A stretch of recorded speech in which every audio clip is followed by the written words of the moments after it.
Hi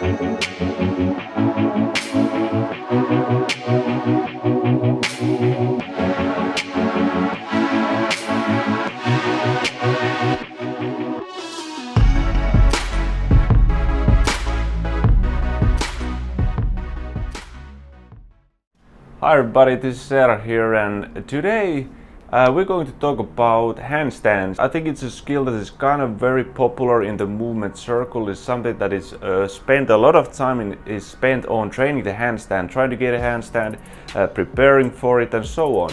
It's also one of those skills that I think in general is quite popular because it's like I think people can see themselves as doing it, that it's not impossible. And it's also quite kind of impressive. I love handstands.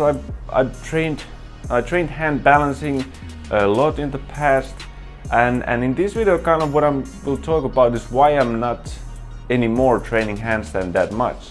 Like what changed here, and I also want to give you a kind of a perspective on like why you might want to spend your time a bit otherwise or invest your training time some other training than handstands. The point of this video is not that you would not, that you should not train handstand. That would not make any sense, and I don't want to discourage you from training handstand, but I just want to make you kind of think about this in a bit different manner. Now there are good things that you get from training for the handstand. Why? Because obviously in order to get the handstand you need to have a pretty good mobility and control throughout your shoulders, throughout your core, even in the hip area.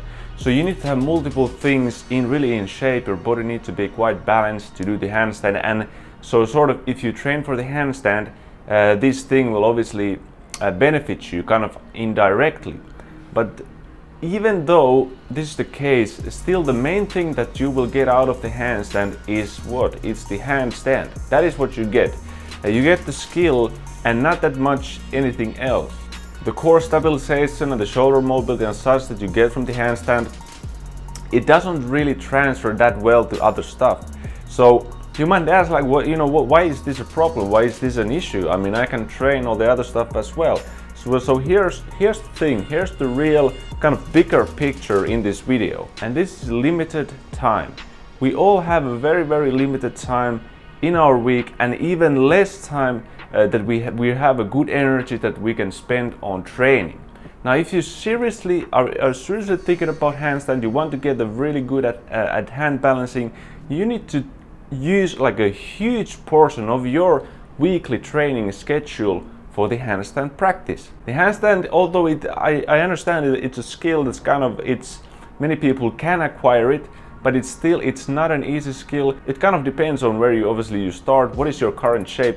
For some people, there are people to who the handstand becomes a bit more naturally. I was one of those because I also practiced like handstands from a bit earlier on. I really kind of as a hobby, and so I got it a bit easier in a way to a certain level. But there's many people who have very little background, and it can take honestly like years to get a good handstand.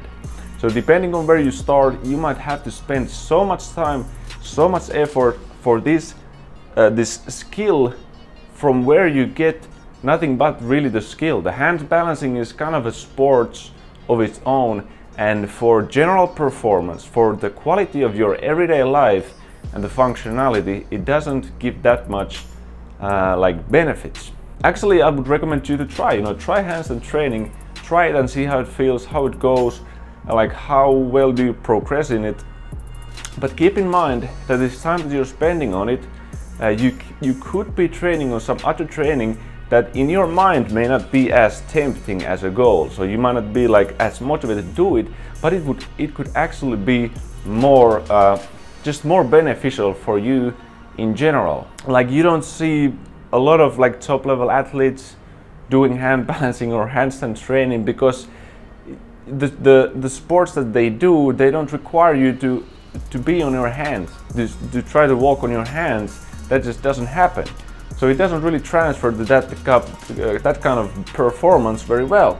Your lower body and core have a much bigger role in creating better everyday quality life. When you walk around, when you're picking up stuff from the floor and so on, training your lower body has a much greater impact on that, and training your core. So like I said, the handstand when you train for the handstand, you're training the core, you're training the shoulders, and that's a good thing. But you could train those things, your shoulder mobility, your core stability, with other exercises as well. You don't have to, handstand is not the only way to train these attributes in the body.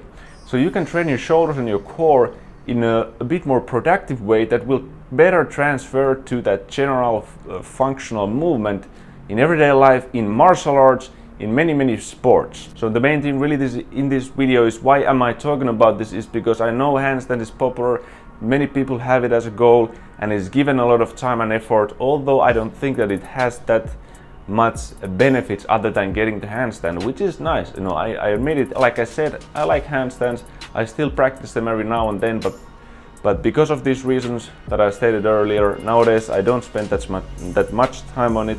So the other main thing was that this time that we have in our lives, you know, in general, it's very limited, and we can't really do everything that we want. That's just the reality, and you know, I don't think that's a bad thing at all. That is just how it is. So you have to understand that the energy and time that you spend on something is always away from something else.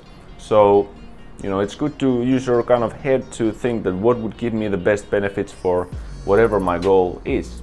So if you want to get the handstand, like, by all means, it's not a problem. You know, maybe you're not really interested in that much in like in general in sports performance, and you really want to get good at hand balancing, then that's what it is, that's what you do. But remember that the main thing, what you get from it, is the hand balancing, okay? And if you want to get other stuff that will better transfer to the general athleticism and performance and functional movement, then you might want to invest your training time in some other ways. That's all I had to say to you in this video. I hope you enjoyed it, and that's it. I'll see you guys soon. Take care.